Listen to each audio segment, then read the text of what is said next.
A couple of weeks ago I went to my barber and I had to wait a little bit for him to finish the previous guy, and so they got me on my weakest.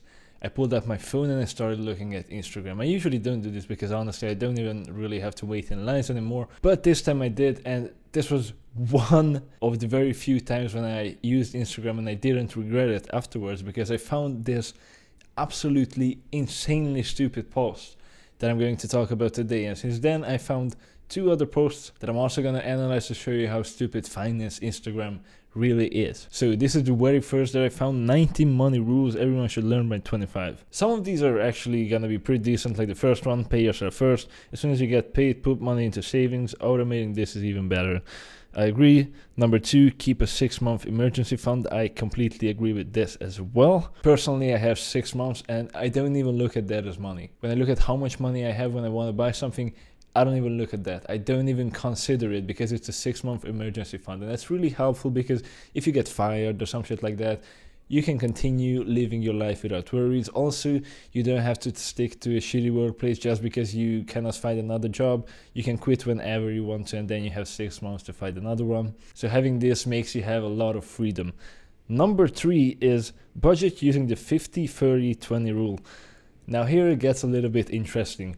50% for needs, 30% for wants, 20% towards saving/investing. This is the bare minimum. My first problem is 50% for needs. What? This is literally impossible. My rent alone is 50% of my income, and it's not like I'm living in a villa or something. Like, this is the place. You can see this is everything. There's nothing behind the camera. There's literally a bed and a table, and there's a tiny bathroom. I'm renting a studio apartment, 50% of my income. Here you go. If I add the rest of my needs to it, like food and telephone bill, okay, technically I don't need a telephone. Technically I don't need a haircut. It's only a want, right? Because I could look like a fucking caveman, but I will consider those as needs. Then I'm at 71%. And it's not like I'm spending a crazy amount of money on those things. Most of it is really just food. I don't even pay for a gym membership because I get it for free. And still 71% are my needs. And then when it comes to 30% for wants, I feel like that is just completely unnecessary. First of all, I cannot even spend 30% on wants, even if I wanted to, because 71% already goes to needs, so I will only have 29% left. But literally, if I would spend 30% of my income every single month towards wants, I wouldn't have any wants. Like, I don't know what your wants are. I get a pretty basic paycheck. It's nothing crazy. But if I would spend 30% of that every single month towards wants, I would just wear randomly like expensive watches or something, because what the fuck else do I spend it on? I literally, I have a couple of things I want, yeah, and then I would buy them in a couple of months, and then what? So the 30% on wants is completely unnecessary, and honestly, you can just save the rest. So that's what I do. I do the 71%, which I don't calculate, by the way. That's just around what it costs, and then I save the rest. And it says the rest goes towards saving and investing. When it comes to investing, I think it's very overhyped. The more you get into investing, the more you realize how shitty investing is. The more optimistic you are about investing and the more you believe in it, the less you know about it probably. Also, if you don't invest a fuck ton of money, you're never gonna make anything out of investing. So please, instead try to invest into yourself, and if you're doing a business or something like that, invest in that instead. Don't go investing in like stocks or anything like that if you barely make any money, because it's not gonna give any significant return, okay?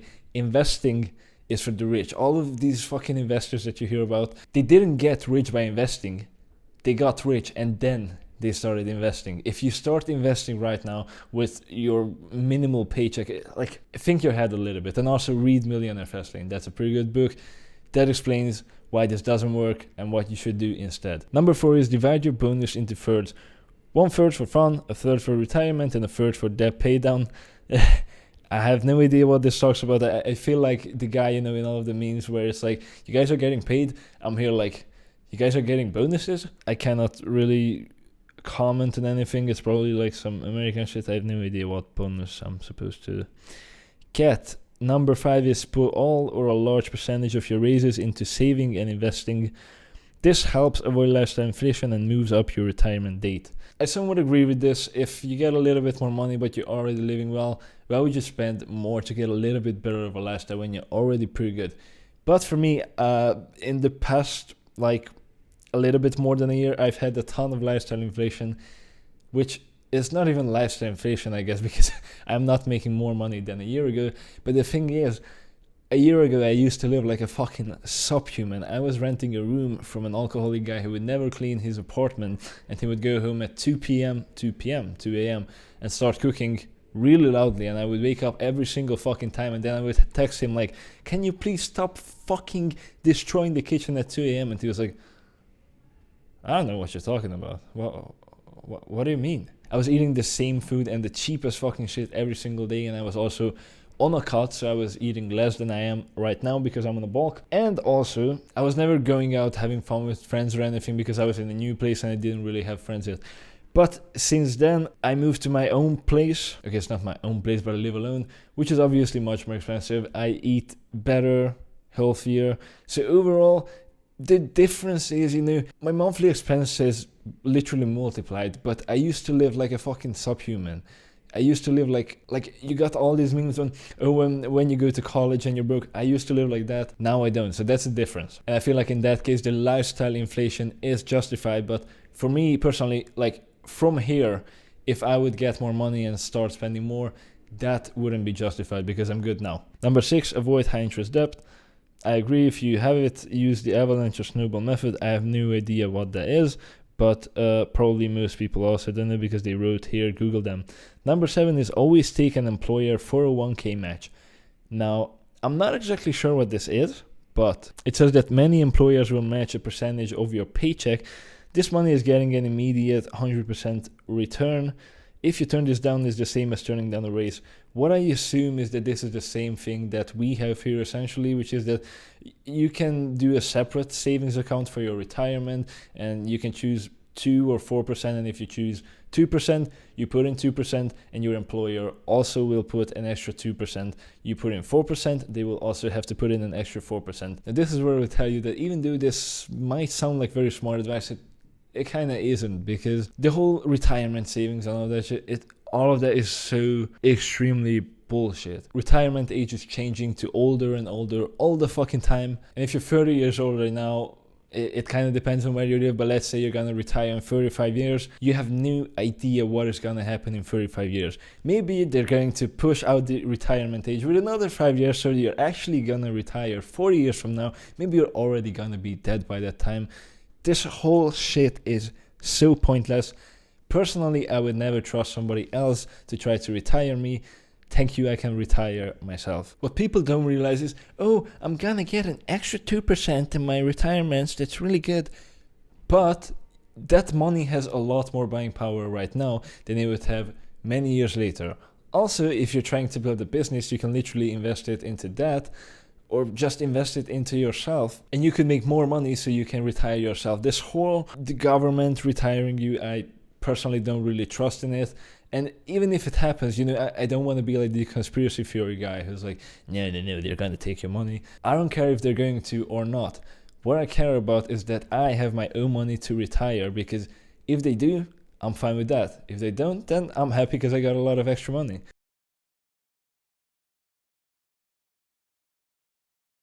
But when it comes to people expecting retirement money 30 years from now, I always feel like, there was this guy at work who was telling me like, all of these entrepreneurs, he's like a massage therapist, and he's working as an employee, and he was telling me how, all of these other people, they're working as entrepreneurs, but since I'm an employee, and being an employee is so much more shittier in that case, but since I'm an employee, I get 6 months of benefits if they fire me, not because of my own fault or something like that. It's like, bro, number one, that's never gonna happen. Number two, literally all you have to do to get that for your own self, which is 100% going to happen. Like, nobody can be like, actually, I'm just not gonna give you the benefits.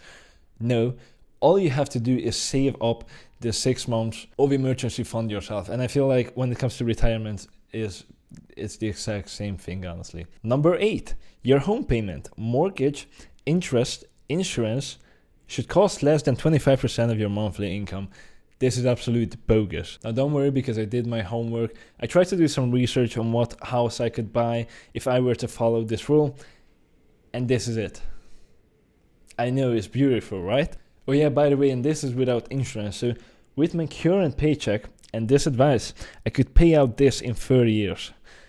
I think that's really awesome, honestly. And again, I would like to outline that my paycheck is pretty basic. I haven't been working for a very long time, but this is the reality for most people. Like, the people who are going to look at this stupid fucking Instagram page are not the people who are gonna be like super rich. Because first of all, if I would make 2 or 3 times as much money as I'm making right now, why the hell would I even be looking at this? So this is again completely non-applicable. Number 9, when buying a car, use the 20-4-10 rule. If you have to, 20% down for your loan, less than 10% of your monthly income. I will never buy a car to a loan, and it also says here that I still prefer to buy older vehicles with cash, but each to their own. Yeah, obviously, if you don't have the money for a car, don't buy it. A car isn't necessary at all. And this is coming from a guy who lives in a country where everybody owns a car, and I've been tempted as well, but it's not necessarily. I can still live without a car. It's hell, but I can still do it. And you know, collecting for a car takes so little time, honestly. A car is not very expensive. If you buy a used car, which is not super shitty, you can collect the money in a year. Number 10, you should have at least 15% of your income for retirement. This is some US shit. Here, the government kind of retires us, so I have no idea about this. Number 11, your age subtracted from 100 represents the percentage of stocks you should have in your portfolio. Okay, what is the rest? First of all, that's what I'm curious about. Is it like index funds and government issued bonds and stuff like that? Because, you know, it really depends. It's not enough, in my opinion, to say just this percentage should be stocks and okay, what the fuck is the rest then? I'm gonna assume that an index fund doesn't count as a stock because it's not a stock.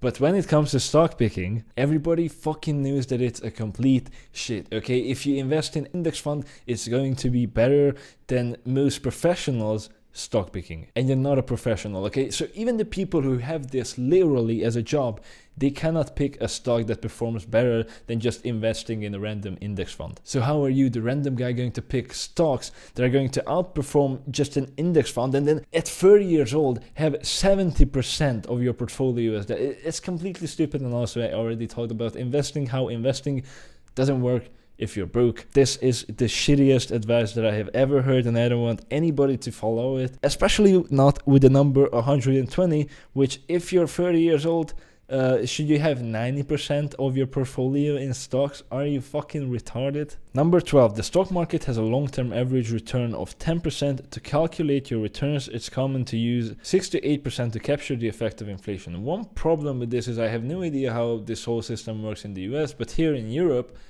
we pay taxes, guys. We pay taxes. So if you even reduce the taxes from these, you're gonna end up with what, like 4% maybe, hopefully. Number 13, the rule 72 tells you how long it will take your investment to double. Example, the stock market returns 10%. This is mathematically speaking true, but then you factor in inflation, then you factor in tax. And how much does it really take to double your money? Fucking forever, okay? So let's go on to number 14, the 4% rule says you can safely withdraw. I have no idea about this, so I'm not going to talk about it. Number 15, your net worth should be equal to your age times your pre-tax income /10. I have no idea how to say this mathematical shit in English. But there's an example here. If you are 35 years old and earn $100,000 in annual income, then your net worth should be $350,000 because it's 35 multiplied by 100,000 divided by 10. First of all, when it comes to net worth, who the fuck actually knows their net worth? Guys, are you being at home and sitting at the desk and like, oh yeah, I'm calculating my net worth. Oh yeah, my fucking net worth is so good.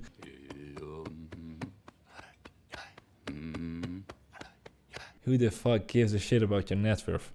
That's number 1. Number 2, this calculation is complete shit. And the younger you are, the more ruthless it is.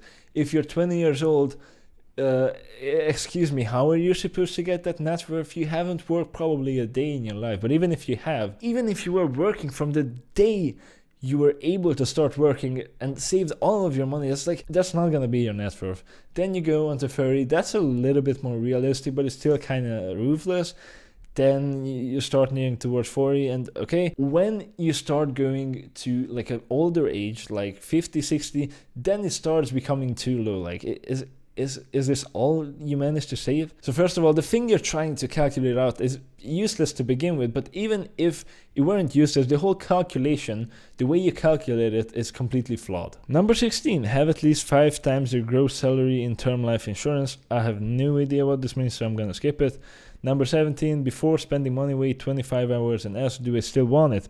If you do, go ahead and buy it. This will save you from a lot of impulse purchases. I agree with this one. If you're laying your eyes on something even more expensive, you can wait even a week or even a month if it's a really expensive purchase. This is cool because a lot of the times you see something and you're excited that, oh, I need this, and then you actually wait a month and you're like, actually, I don't fucking need it. By the time the 1 month passed, I already forgot about the item. So then you just don't buy it. Number 18 is my personal favorite. Save for retirement first, then your children's education. I obviously 100% agree with this because children are ruthless, blood-sucking leeches who are screaming all the time, and they're so fucking annoying, man. Why would you save for their education when you can save for your retirement first, right? If you think like this, please don't have kids. I think we should probably report this fucking post, honestly, because this is... I just cannot comprehend that people actually give this advice. And the thing is, by the way, I saw this exact same post on a different page as well. So these pages are literally just stealing content from each other. That's the funnier part. So I already saw 2 pages who were writing this shit. Save for your retirement first, then your children's education. Just imagine your kid coming up to you like, Daddy, I finished high school. Can you maybe pay for my university? Because I know you have some money and I don't want to take up a crippling student loan that I'm going to pay for like 20 years afterwards. No, bro, Daddy's gonna fucking retire. What? How did that even come to your head? Go ask your mom. I have to retire, man. Hey, mommy, can you maybe pay for my education? Did you already ask your dad? Yeah, he said he's gotta save for his retirement. And do you think I don't have to save for that? Do you think I want to work until the day I die? Go and take up the fucking student loan. I'm not paying for anything. I don't have the money I need to retire. Do people actually approach life like this? I will tell you all of the problems with this advice. First of all, it's selfish as fuck. If you're not able to put your kids in front of you, don't have them. That's number 1. Number 2, your retirement will come much later than the education of your children. Even if you have kids at 30 and let's say you retire at 60, which is probably not gonna happen, your children's education comes literally more than like 10 years earlier than your retirement. And number 3 is that money will literally change the lives of your children because they won't have to take up a crippling fucking loan that they will have to pay for several years afterwards, literally after they got out of university and started doing their lives. Whereas for you, if you retire from it, all it will do is you can chill for like 10 years when you're already in a wheelchair. But also, can you just not get both? I don't even get what the fuck this is, honestly. And also, you need a bunch of money to retire, but to pay your children's education is not that much, okay? This is literally, this advice is like saying, before buying a microwave, save up for a house. Like, bro, what the fuck? A microwave costs like, I don't know, $100, whereas a house costs like, well, more. Number 19, at the end, we really needed it after all of this super Mr. Krabs, invest all your money and blah blah advice. Value time over money and experience over things. After you're told your kid to fuck off because you need to save for your retirement, after you put a bunch of your money into savings and investment and lost all of it because 90% of your fucking portfolio were in just random stocks that you have picked, after you barely enjoy life because you try to save money all the time and your kids hate you because you didn't give them money for their education because you wanted to retire, then we have value time over money and experience over things. Thank you. This matches with the rest of the advice. I love this post. Let's move on to the next one. Stop budgeting like middle class. Just look at the picture. Can you spot the problem? I love how even the comments are like, because on the previous one I looked at the comments and they were pretty supportive, but here it's like, this page is definitely run by a 16-year-old. Do not have needs. Okay, got it. Just stop being poor, this page apparently. Yeah, so the first thing you apparently are fucking up is you spend 40% of your income on needs because you're a poor fucking middle class guy, instead of the wealthy who are spending 25% of their income on their needs. Okay. Needs are needs. Needs are not things that you can decrease. The needs are the expenses that are there and you need to pay them out. They are not things that you can get rid of. Okay, when it comes to shelter, I cannot fucking live under the bridge. You cannot change the percentage of your paycheck you spend towards needs while you're having the same fucking income, okay? So apparently, I guess the answer is, oh, just get more money, earn more money, right? Well, thanks. How to get rich? Earn more fucking money. Thanks, man. I never thought of that. Now, here again, don't worry. I did my homework. I live in a very rich country. It's also a quite expensive country where it's really rich. So I'm not getting shit payments compared to other countries. Now, if I wouldn't change anything, I would just continue living the exact same lifestyle as I am right now. But I would want my needs to be only 25% of my income.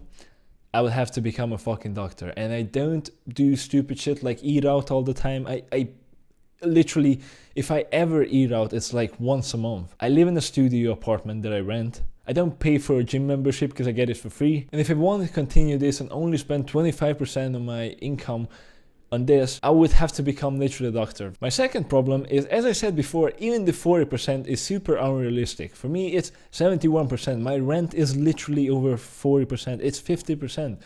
40% is not realistic for needs at all. So even the middle class is fucking bullshit. It's an ideal picture, but it's not the real picture. And I love how people are also writing it like, yes, I start my family, they can feed off the drywall in the new Airbnb I just invested in.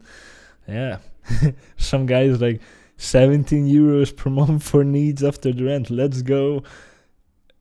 You have any money after the rent for needs? Literally, even if I would live in a room with like 5 other people and eat the most basic, cheapest shit from the supermarket, my needs would be over 25%. And I wouldn't go to the barber, no phone, nothing.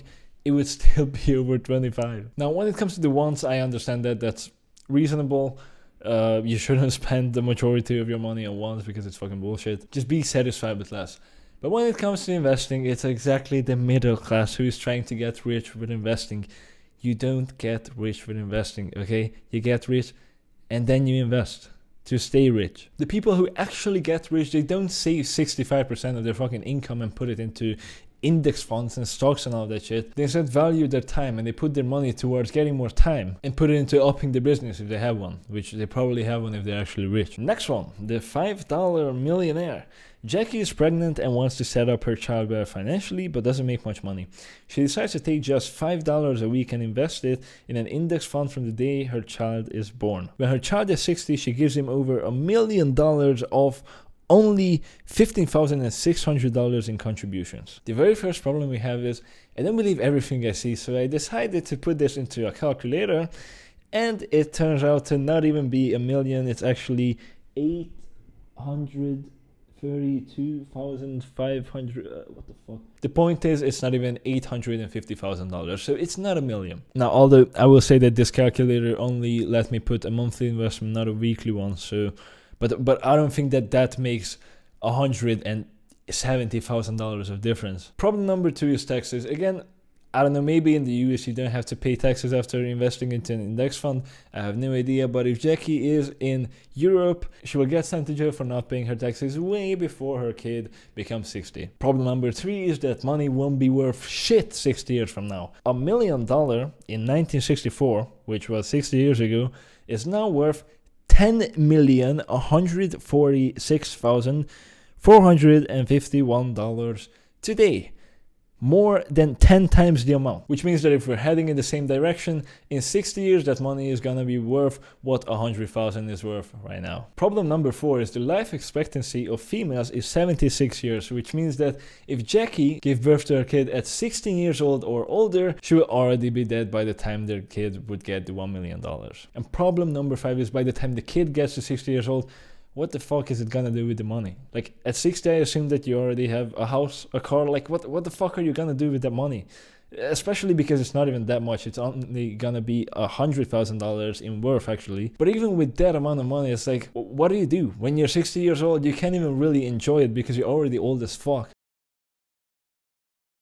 Something I didn't think about while recording the video is that I should have given an alternate solution which is better than this. So now I'm going to do that. If instead of this whole 60-year shit, Jackie would have saved for 18 years only. She would have had $11,490.99. This is again with the monthly investment calculator. I cannot do weekly. And that would be worth $7,433 equated with the inflation. And while I realize that that is not a lot of money, but when you're 18 years old and you're just moving out for the first time or going to college or whatever, even that amount of money is coming really well. It always comes in handy, and especially at that age, that money is not that little. Like, okay, it's not super big or anything, but you can, I guess, if you save a little bit more to it, you could buy a car or something like that, or you can just put it away to have as an emergency fund, and then later on she can keep giving you $5 each week or whatever. But I think most of us could agree that getting $7,500 when you're 18, or something around the same lines, maybe getting a little bit more when you're 20 or something like that, is a much better feeling than getting 100,000 when you're 60 years old. Like, what the fuck are you gonna do with the money at that age? And especially, you're not even gonna get it because your mom is already dead. Like, what the fuck, man? So I'm not saying don't save money for your kids. I'm just saying don't save for 60 years before giving it to them, because it won't be worth shit, and also they're gonna be too old to spend it, and also it's not gonna be worth a lot for them, because when you already have a house, car, everything, and you're old and you can't really do anything with the money, and also it's inflated to shit, you get 100,000, it's like, what do you even do with it? At that age, you would probably be like, yeah, I'm just gonna give it to my grandson or something like that. And so with that said, I think after analyzing these 3 Instagram posts, you can see that you shouldn't get your advice from Instagram, because it's fucking bullshit. Instead, read books, okay? I hate this whole thing of trying to get information in shorter and shorter amount of times. It's not possible, okay? Maybe if you look at YouTube videos, maybe. If you look at Instagram or fucking TikTok, you're not gonna get anything useful. It's way too small of a format to put in anything valuable, and also most of these pages are either really fucking stupid or just complete scam intentionally. Read books instead if you actually want something in life. They are much more useful. That's it for this video. Click here to watch my last video.